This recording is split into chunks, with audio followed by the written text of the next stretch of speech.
Assalamualaikum warahmatullahi wabarakatuh. Pada yang terhormat kepada Ibu Maria selaku pengajar mata kuliah kewirausahaan. Perkenalkan, saya Selsa Failin Putri selaku moderator. Kami dari kelompok 8 PBL 04 GM7 kelas 4C akan mempresentasikan hasil dari proposal bisnis yang sudah kami buat. Dengan tema proposal bisnis kami yaitu jasa survei dan pemetaan. Dengan nama usaha adalah Point Mapping. Berikut adalah nama-nama anggota kelompok 8 yaitu Yumna Akila, Kristiana Desi, Aulia Salsabila, Muhammad Ardiansyah, Agem Marsa, Mutiara Zepania, Muhammad Raiza, Ayuni Livitri, Faluna Sohi, Wan Emal, dan Angeli. Selanjutnya akan disampaikan oleh rekan-rekan saya.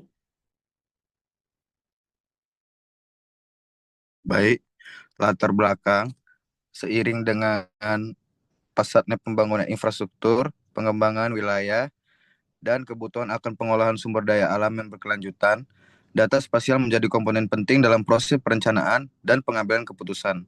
Disinilah peran Data Point Mapping. Usaha jasa survei dan pemetaan hadir untuk menyediakan data dan informasi geospasial yang akurat, sistematis, dan dapat dipertanggungjawabkan. Dengan menggabungkan teknologi modern seperti drone, Global Navigation Satellite System, Total Station, dan sistem informasi geografis, perusahaan kami mampu melakukan survei dan pemetaan dengan cukup luas. Kami berkomitmen untuk menjadi mitra strategis dalam mendukung pembangunan nasional yang berkelanjutan. Visi dan misi usaha kami yaitu yang pertama, visi menjadi perusahaan data point mapping terpercaya yang mengedepankan akurasi, inovasi teknologi, dan kepuasan pelanggan dalam setiap pelayanan. Misi yang pertama yaitu menyediakan layanan survei topografi dan pemetaan yang presisi dan terpercaya. Yang kedua adalah mengintegrasikan teknologi geomatika seperti GNSS, GIS, dan LIDAR. Ketiga, membangun tim profesional yang kompeten di bidangnya. Keempat, menjalin kerjasama strategis dengan instansi pemerintah, perusahaan swasta, dan lembaga riset dalam mendukung kebutuhan data spasial yang akurat.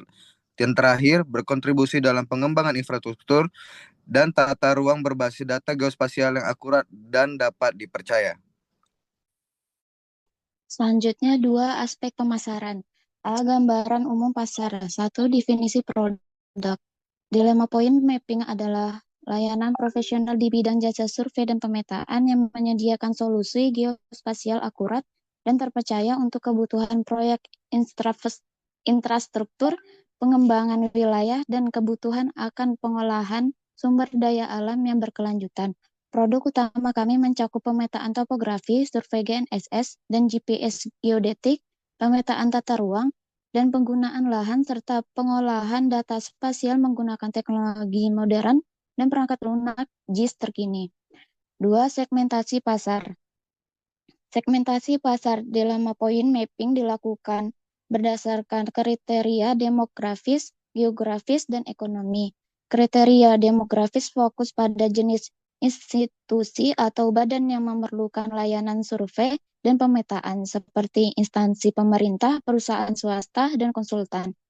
Kriteria segmentasi geografis kami memiliki cakupan untuk semua wilayah operasional utama di Indonesia. Kriteria ekonomi kami fokus pada proyek yang memiliki daya beli dan kompleksitas tinggi serta proyek dengan skala menengah hingga besar yang membutuhkan data geospasial yang akurat. 3. Target pasar. Dalam point mapping menetapkan target pasar seperti 1. Instansi pemerintah, 2. Perusahaan swasta, 3. Lembaga pendidikan dan riset. 4. Positioning. Dalam hal positioning, perusahaan memposisikan diri sebagai penyedia jasa survei dan pemetaan yang profesional, modern, dan terpercaya. Dengan mengutamakan akurasi tinggi, efisiensi waktu, serta pemanfaatan teknologi yang mutakhir, perusahaan berkomitmen untuk menjadi mitra strategis dalam mendukung perencanaan dan pelaksanaan pembangunan berbasis data geospasial.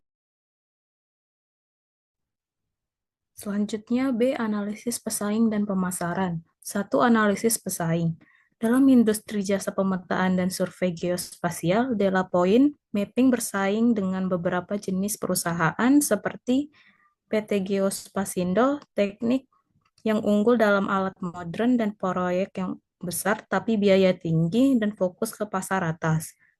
2. CV Peta Nusantara yang kuat di pasar lokal dengan layanan lengkap, namun terbatas SDM dan terlalu bergantung pada Batam. 3. Geospasi yang punya tim ahli GIS dan TI, tapi biaya operasional tinggi dan bersaing dengan platform besar seperti Google Maps. Yang kedua adalah strategi pemasaran. Strategi pemasaran Della Point adalah menawarkan harga bersaing dengan kualitas tinggi, promosi aktif melalui media sosial, layanan cepat dan tepat waktu, serta membangun relasi jangka panjang dengan klien.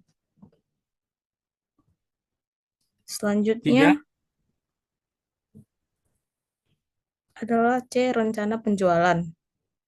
Untuk penjualan, perusahaan menyasar instansi pemerintah, kontraktor, dan swasta melalui proposal langsung, tender LPSE, dan kerjasama dengan konsultan atau kontraktor. Jangka pendek fokus pada proyek lokal dan jangka panjang menargetkan ekspansi nasional dengan dukungan promosi digital dan pelatihan tim. 3. Aspek organisasi dan manajemen. A. Aspek organisasi. Struktur organisasi usaha jasa survei dan pemetaan ini dirancang secara sederhana namun efektif untuk mendukung operasional lapangan dan administrasi. B. Perizinan. Untuk menjalankan kegiatan usaha secara legal, perusahaan akan mengurus dan melengkapi seluruh dokumen perizinan yang dibutuhkan sesuai peraturan yang berlaku di Indonesia. 3. Kegiatan praoperasional, operasi dan jadwal pelaksana. 1. Penyusunan proposal dan rencana bisnis. Kami melakukannya di bulan pertama dari minggu pertama sampai minggu ketiga. Nomor 2, pengurus legalitas dan perizinan usaha. Kami melakukannya di bulan pertama dari minggu ketiga sampai minggu 4. Yang ketiga, pengadaan alat dan rekrutmen tim. Kami melakukannya di bulan pertama di minggu 4 sampai dengan di bulan kedua sampai dengan minggu kedua. Yang keempat, pelatihan tim dan uji coba layanan. Kami melakukannya di bulan kedua di minggu kedua sampai minggu keempat. Yang kelima, pembuatan website dan media promosi. Kami melakukannya di bulan kedua dari minggu ketiga sampai dengan bulan ketiga di minggu pertama. Yang keenam, peluncuran perdana dan evaluasi internal. Kami melakukannya di bulan ketiga dari minggu pertama sampai minggu keempat. Selanjutnya, keempat, ada aspek produksi. 4.1, analisis kebutuhan bahan baku. Yang A, jenis bahan baku. Bahan baku dalam konteks Della Point Mapping tidak berupa bahan mentah fisik, melainkan berupa perlengkapan dan alat pendukung kegiatan survei dan pemetaan. Berikut seperti yang pertama, ada banner, kartu nama, iklan digital. Yang kedua, transportasi ke lokasi survei. Yang ketiga, ada konsumsi lapangan. Yang keempat, ada rompi, HT, dan alat ringan. Dan yang terakhir, ada pulsa, data, dan biaya administrasi. Yang B, ada kualitas. Yang pertama, ada banner, kartu nama, iklan digital. Yang kedua, ada transportasi ke lokasi survei. Yang ketiga, ada konsumsi lapangan. Yang keempat, ada rompi, HT, dan alat ringan.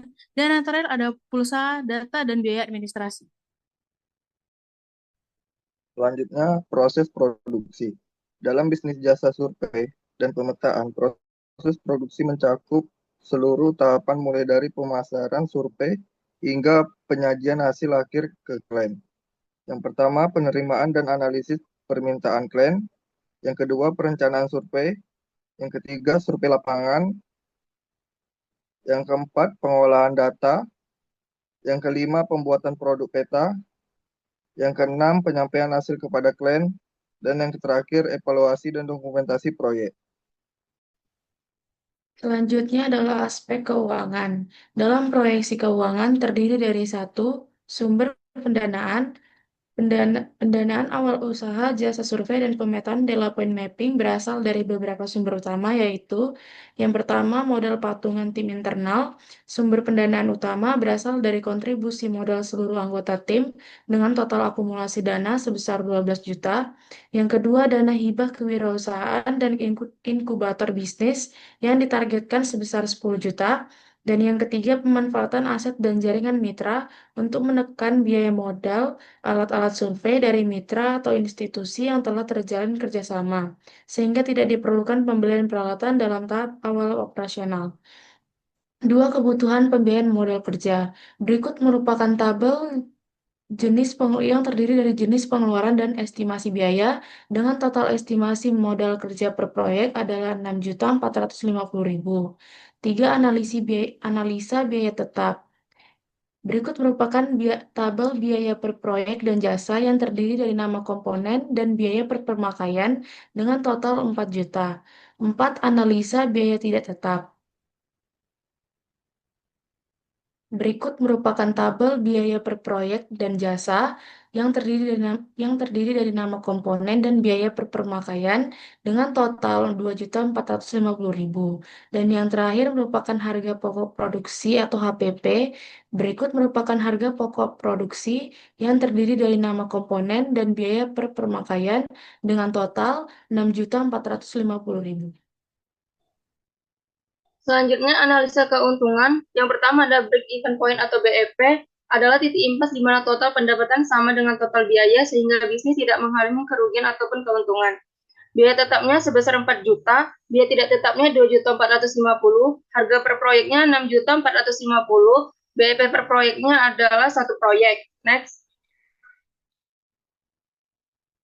BEP rupiahnya itu sebesar 6.450.000. Keuntungan per proyeknya 4 juta. Keuntungan dari harga per proyek adalah 1.550.000. Jika menyelesaikan 5 proyek, total pendapatannya adalah 32.250.000. Total biaya tidak tetapnya sebesar 12.250.000. Total biaya 16.250.000. Laba bersihnya 16 juta. Margin keuntungan, yang pertama margin laba kotor sebesar 62,02%, lalu laba bersihnya sebesar 49,61%. Dua, ada analisis sensitivitas. Faktor-faktor sensitif yang mempengaruhi keuntungan yaitu harga jasa sekitar kurang lebih 10%, volume produksi karena mempengaruhi biaya per proyek. Biaya tidak tetap jika ada perubahan 10%, maka akan mempengaruhi margin keuntungan. 3. Ada proyeksi laba rugi. 1 tahun dengan asumsi produksi 1 proyek per bulan, kenaikan penjualan 10% per tahun, inflasi 3% per tahun. Pendapatan tahunannya 77.400.000. Biaya tetapnya 4 juta, biaya variabelnya 29.400. Total keseluruhannya 33.400. Laba kotor 44 juta. Yang terakhir ada analisis pengembalian modal payback period. Yang pertama ada investasi yang perlu dikembalikan sebesar 4 juta. Pengembalian tahun pertama 44 juta. Sisa investasinya sebesar min 40 juta dan sudah tertutup. Payback periodnya kurang lebih 1,09 bulan atau sekitar 33 hari. Analisis ini dinilai realistis karena menggunakan asumsi konservatif, yaitu pertumbuhan pendapatan sebesar 10% per tahun dan inflasi sebesar 3% per tahun. Proyeksi keuangan disusun berdasarkan data biaya tetap dan variabel yang realistis, serta mempertimbangkan skala ekonomi dalam produksi, di mana semakin banyak proyek yang dijalankan, efisiensi biaya akan meningkat. Selain itu, periode pengembalian modal atau payback period yang singkat, yaitu sekitar 1,9 bulan, menunjukkan bahwa resiko investasi tergolong rendah dan potensi pengembalian modal sangat cepat. Berikut adalah lampiran format rancangan anggaran. Yang pertama itu ada kegiatan utama, yang kedua ada rencana, meliputi kegiatan, jenis barang, kuantitas, harga satuan, jumlah, dan target capaian. Dan ada juga penanggung jawab.